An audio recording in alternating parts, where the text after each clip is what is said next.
There's a central idea in acceptance and commitment therapy and in mindfulness of acceptance. Can you speak a little bit about what that means and why it's important?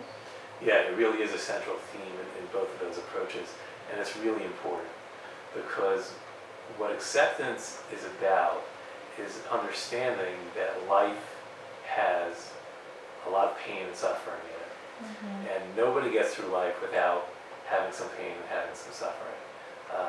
Have you? No. No, me Definitely neither. not. And, life has definitely thrown a lot of pain my way, and I think we all go through that. And trying to fight a fight where you're going to say, I don't want any pain, I don't want any unpleasant feelings, you're going to lose, right? So when a symptom or some kind of negative feeling comes up, whether it be a sad thought, a depressing thought, an anxious feeling, which are all unpleasant and negative emotions, our tendency is to fight it and say, no, I don't want this, and this shouldn't be here, and I shouldn't feel this. And that fight actually leads to an increase in symptoms because you're going to lose, because sometimes life has that. And it's really important for a person to be able to understand that some of those negative emotions that people experience are there for a reason.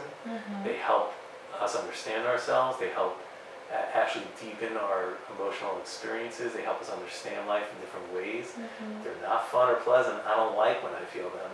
But on the other hand, if I don't try to fight them, they could actually be helpful and an understanding and an acceptance that they are a part of the life experience. And so I think it's a really important idea for people to come to that acceptance. And so when some of those negative feelings come up, or those negative thoughts, or whatever it is that the person's experiencing, if the person says, okay, it's there, and they're not trying to judge themselves or beat themselves up for having that feeling or thought, and they just say, okay, it's there, and they notice it, but they don't judge themselves for it, that could be very helpful, and it actually can help in a very kind of ironic way by putting less emphasis on it and less of a fight into it. It can actually help to reduce symptoms and make a person feel better. Right, so we need to notice them, own them, and honor them. Yeah, that's an interesting way of phrasing it, and I think that's a good way of thinking about it. And I think that can be really helpful for people.